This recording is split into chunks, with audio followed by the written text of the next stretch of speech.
नमस्कार दोस्तों, मैं अभिषेक चित्रांशी। स्वागत है आप सभी का मेधावी पे। दोस्तों, आज वर्ष का अंतिम दिवस है, यानी कि 31 दिसंबर 2025 को मैं ये क्लास रिकॉर्ड कर रहा हूँ। कल से 1 जनवरी 2026 लग जाएगा। दोस्तों, हम लोगों ने मौर्य काल पढ़ा है और उसके बाद हम मौर्योत्तरकालीन शासकों के बारे में पढ़ रहे थे। इवन हम उसमें देख रहे हैं कि भारत पर हुए विदेशी और देसी हमलों में जिन जिन राजवंशों ने शासन किया, उन सब के बारे में हमने बांट के पढ़ रखा है।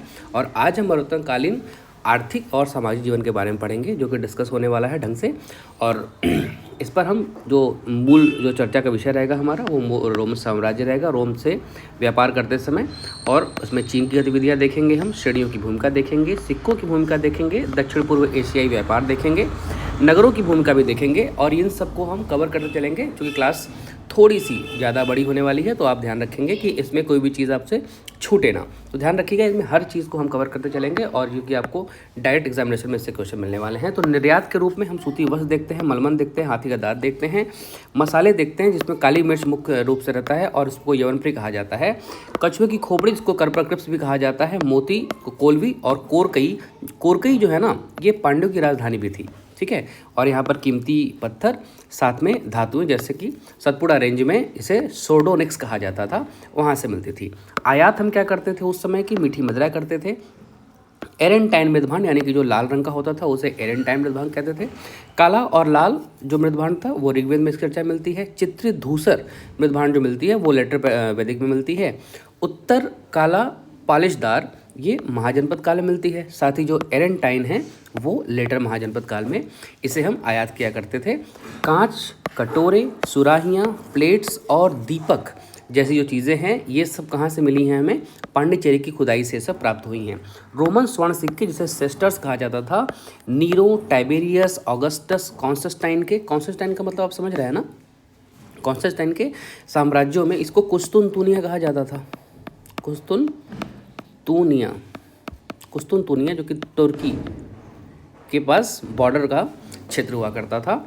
कॉन्स्टेंटाइन के सम्राटों के चित्र भी इनके मुद्राओं से मिल रखे हैं। साथ ही ध्यान रखिएगा, जो पेरिप्लस ऑफ द इरेथियन सी, ये एक किताब है जिसका लेखक अज्ञात है, मतलब उसके बारे में जानकारी नहीं है। ये क्या कहता है कि ग्रीक नाविक और हिप्पालस ने समुद्री हवाओं या समुद्री मानसूनी हवाओं का ज्ञान रोमन्स को करा रखा था। और साथ में वो कहता है कि हिंद महासागर के बारे में, इसके जो पेरिप्लस ऑफ द इरेथियन सी है, ये क्या है? हिंद महासागर है, किंतु इसमें अरब और लाल महासागर के व्यापार की भी चर्चा है। इसके अनुसार भारत में 24 प्रमुख बंदरगाह हुआ करते थे। सर्वाधिक व्यापार कल्याण के बंदरगाह से होता था। इसके द्वारा उल्लिखित, किसके द्वारा? पेरिप्लस ऑफ द इरेथियन सी के द्वारा उल्लिखित 2 प्रमुख व्यापारिक मंडियां भी थी, जिसका नाम था तगर, जिसे टेर कहा जाता था, और प्रतिष्ठान जो कि पैठन के रूप में इसकी पहचान की जाती है, गोदावरी तट पर है। और तगर नगर से मलमल का आयात होता था, निर्यात होता था। साथ ही साथ जो है कि जो प्रतिष्ठान था, यह इंद्र गोपमणि, जिसे कार्नेलियस कहा जाता है, वहाँ से आता था। साथ ही पश्चिमी तट पर निर्यात हुआ करता था। भारत के 24 बंदरगाहों में जो प्रमुख बंदरगाह हैं उनके बारे में थोड़ा देखेंगे, क्योंकि पूछा जाता है कि ये बंदरगाह वर्तमान क्षेत्र में कहाँ हैं। जो सिंधु तट पर बेरी गाजा था उसे भड़ौच का बंदरगाह कहा जाता है। पश्चिमी तट पर सोपारा, कल्याण और चौल प्रमुख थे। दक्षिण भारत में टिंडिस, मुजरिस, नेलसिंडा केरल राज्य के प्रमुख बंदरगाह थे। और जो मुजरिस था ना, ये रोमन सम्राट अगस्टस का यहाँ पर मंदिर भी बनाया गया था, इसी तट पर जो पोर्ट था। और जो पूर्वी तट पे जो आपके पोर्ट्स रहे वो कौन कौन रहे? उरैयूर, इसके अरगारू भी कहा जाता है, यहाँ से सूती वस्त्र बहुत ज़्यादा मात्रा में निर्यात और आयात किया जाता था। पोडुका यानी कि पांडिचेरी, पोडुका पांडिचेरी का पुराना नाम है, ठीक है। पांडिचेरी और सोपात्मा, मसलिया यानी कि मछलीपट्टनम, और बंगाल तट पर गंग या ताम्रलिप्ति बंदरगाह प्रमुख थे इसमें से। पश्चिम भारत में क्या है? शक शासक ऋषभ दत्त ने, जिसको उषावदत्त भी कहा जाता है, इसने कर रहित घाटों की व्यवस्था की थी। इसका नाम 9 घाटों का व्यवस्था करी थी, जहाँ से पोर्ट पे आप अपना आयात और निर्यात कर सकते थे। यहाँ पर बिना किसी शुल्क के या निःशुल्क आपका यहाँ पे व्यापार आप कर सकते थे। इसके बारे में हमने शक वाली क्लास में भी ढंग से डिस्कस कर रखा है। गंगा घाटी क्षेत्र में बड़े स्तर पर शिल्पों का विकास हुआ था, ठीक है। और बौद्ध ग्रंथ महावंश में महावंश में अकेले राजगृह में 36 प्रकार के शिल्प का प्रमाण प्राप्त होता है। उनमें कौन कौन से हैं देखिए, जैसे मिलिंद पन्हो है ना, तो ये भी एक बौद्ध ग्रंथ है। मिलिंद पन्हो को मिलिंद प्रश्नों भी कहा जाता था, यानी कि मिनांडर और नागसेन जो थे इनके बीच जो संवाद है, दार्शनिक संवाद का चित्रण यहाँ पर किया गया है। इसमें 75 प्रकार के व्यवसायों का उल्लेख है। इनमें से 60 विभिन्न प्रकार के शिल्पों से संबंधित हैं। जातक ग्रंथों में 18 प्रकार के शिल्पों की चर्चा है, जिनमें से 4 प्रमुख है। मैंने आपको बता रखा था कि विदेशी यात्री ने कहा रखा था कि यहाँ के बढ़ईगिरी की बहुत ज़्यादा उसने सम्मानित नजर दिखा था कि मतलब यहाँ की बढ़ईगिरी बहुत ही एक नंबर की काम होती थी, बहुत ही नक्काशीदार काम हुआ करता था। तो बढ़क्की यानी कि बढ़ईगिरी, कम्मार यानी कि धातु कर्म से संबंधित जो शिल्प थे उनके बारे में, चित्रकार और चर्मकार। चर्मकार में जो अजिन है, अजिन को बकरी कहा जाता है, इसके खाल या चमड़े पर पहला उल्लेख लिखा गया है, जिसका प्रमाण प्राप्त होता है अथर्ववेद से। इस समय गंगा घाटी में 60 से ज़्यादा नगरों का विकास हुआ था, जिनमें से 36 नगरों ने स्वयं की मुद्रा यानी कि करेंसी भी चला रखी थी। जो श्रेणियाँ थी ना, इनके बारे में थोड़ा ध्यान से देखिएगा, ये बहुत इंपॉर्टेंट है, इनसे क्वेश्चन डायरेक्टली पूछा जाता है। जो श्रेणियाँ हैं वो धर्मसूत्रों में भी हैं, बौद्ध साहित्य में भी इनकी चर्चा करी गई है।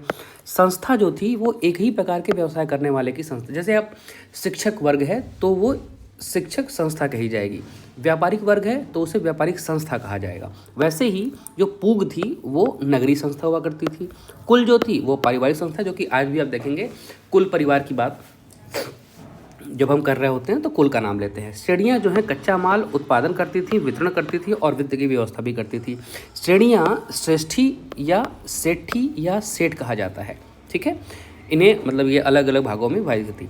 क्या करती थी ये, इनकी कार्य समिति थी, इनके सदस्य थे और इन सब को मिलाकर कार्य चिंतक कहा जाता था। बैंकों का रूप में अंशदान जो था वो अक्षय निधि यानी कि ये न्यास संपत्ति थी, जो कि एक जैसे आज के डेट में हम कोई ट्रस्ट बनाते हैं, न्यास बनाते हैं, तो बिना किसी न्यास के सभी सदस्यों की सहमति की कोई भी रुपया खर्च नहीं होता है और कोई भी योजनाएं नहीं बनाई जाती हैं। वैसे ही बैंकों के रूप में अंशदान हुआ करता था अक्षय निधि के रूप में, जो कि न्यास संपत्ति हुआ करती थी। न्यास संपत्ति का उल्लेख मथुरा अभिलेख में है, जो कि होविष्क का है। होविष्क कुषाण शासक है। किसी स्थान विशेष के व्यापार के लिए श्रेणी का नेतृत्व करने वाले को सार्थवाह कहते थे। ये अति महत्वपूर्ण है, इससे क्वेश्चन बार बार पूछा गया है। तो किसी स्थान विशेष के व्यापार के लिए यानी कि व्यापारियों के बेड़े का जो प्रमुख हुआ करता था श्रेणी, उसे सार्थवाह कहते थे, या इस व्यापारिक बेड़े का जो नाम था वो सार्थवाह हुआ करता था। आगे चलकर गुप्त काल में सार्थवाह व्यापारियों का प्रमुख हो गया और श्रेष्ठी महाजनों का प्रमुख हो गया, यानी कि जो सार्थवाह है वो व्यापारियों का प्रमुख हो गया आगे चलकर, और जो श्रेष्ठी था वो महाजनों का प्रमुख हो गया। इनके स्वतंत्र न्यायालय भी हुआ करते थे, जो सदस्यों के बीच वाद विवाद का निर्धारण करते थे। श्रेणियाँ अपने सिक्के भी जारी किया करती थी। मैंने आपको ऊपर ही बताया कि इनमें से 60 में से जो है कि 36 नगरों ने अपने करेंसी जारी कर रखे थे। जो महत्वपूर्ण है वो ये है कि कौशाम्बी से प्राप्त सिक्कों पर गंधीय शब्द का अंकित है। गंधीय वही है जो इत्र विक्रेता है या इत्र बनाने वाले हैं, ये भी जारी करते थे अपने सिक्के, ठीक है। तक्षशिला से प्राप्त सिक्कों पर निगम शब्द अंकित है। गंधीय जैसे उत्तर प्रदेश का कन्नौज है, यहाँ पर गधैया प्रकार के सिक्के जारी किए गए थे, जो कि देहलीवाल प्रकार के सिक्के हैं। दिल्ली को जो है कि पहले देहलीवाल, फिर दिल्ली, फिर ढिल्ली और फिर योगिनीपुर, और आज की डेट में दिल्ली कहा जाता है। याज्ञवल्क्य स्मृति में श्रेणियों के नियम, प्रवेश पाने की शर्तें और उनकी न्यायिक व्यवस्था का उल्लेख है। नारद स्मृति में राजा को यह सलाह दी गई है कि वो श्रेणियों की राजद्रोह मूल, जैसे कि आप सेडिशन का आरोप लगाते हैं ना, वैसे तो राजद्रोह मूलक गतिविधियों को नियंत्रित करे, यानी कि कोई भी जो है कि राजा और राज्य से खिलाफत करने की कोशिश ना कर सके, उसको नियंत्रित करने के लिए नारद स्मृति में यह सलाह दी गई है कि राजद्रोह मूलक गतिविधियों पर नियंत्रण किया जाए। श्रेणियों के द्वारा धर्मार्थ कार्य भी किए जाते, जैसे कि सराय बनवाना, औषधालय बनवाना, मंदिर निर्माण करना, और कौटिल्य भी राजा को सलाह देता है कि उसे श्रेणियों का लेखा जोखा रखना चाहिए। व्यापार वाणिज्य का यह स्वर्णकाल हुआ करता था। समाज कैसा था आप देखिए, वैदेशिक तत्वों का प्रवेश राजसत्ता के रूप में हुआ था। भागवत पुराण के अनुसार ब्राह्मण धर्म की अवहेलना करने के कारण इसका पतन हुआ। पुनः विष्णु पूजन के पश्चात वापस से ब्राह्मण धर्म में आ गए। मनुस्मृति इसे व्रात्य क्षत्रिय कहते हैं। पुराणों के अनुसार कलयुग में वैश्य और शूद्र कर देना यानी कि टैक्स देना बंद कर देंगे। मनु कहते हैं कि शूद्र वेद पढ़े तो कान में सीसा या पीतल पिघलाकर डाल देना चाहिए, और अगर जिस जुबान से ये वेद का उच्चारण कर रहे हैं उस जीव को काट लेना चाहिए। आपातकाल में, आपत्ति काल में ब्राह्मण शूद्र का अन्न भी ग्रहण कर सकता है। आपातकाल यानी कि आपत्ति काल में मनु कहते हैं कि अगर ब्राह्मण को वैसे तो शूद्र का अन्न नहीं ग्रहण करना चाहिए, लेकिन अगर आपातकाल या आपत्ति काल है, कोई बहुत इमरजेंसी परिस्थिति है, तो वह ब्राह्मण शूद्रों का अन्न भी ग्रहण कर सकता है। मनुस्मृति में शूद्र शिष्य और शुद्ध अध्यापक का भी उल्लेख है। मनुस्मृति में यही बात कही गई है कि यहाँ पर शुद्ध शिष्य भी हो सकता है और शुद्ध अध्यापक भी है, शूद्र अध्यापक भी है, इनका भी यहाँ पर उल्लेख किया गया है। मरणोत्तरकालीन जो साहित्य है ना, वो क्या क्या है देखिए। जैसे लेखक और रचना की हम बात करेंगे, हालांकि हमने इसको पिछली क्लासेस में देख रखा है, विशेष परिस्थितियों में आते रहे हैं। पतंजलि ने महाभाष्य लिखी, हॉल ने गाथा सप्तमी लिखी। गाथा सप्तमी जो है कि 700 प्रेम कथाओं का संकलन है, ये हाल ने लिखा। हाल कौन है? ये सातकर्णी शासक रहा, ठीक है, सातकर्णी शासक। भरत मुनि ने लिखा नाट्यशास्त्र और चरक ने लिखी चरक संहिता। अश्वघोष ने लिखा सौंदरानंद, सारीपुत्र प्रकरण और बुद्धचरित। ये जो बुद्धचरित है ना, ये बेसिकली क्या है कि this is encyclopedia of Buddhism,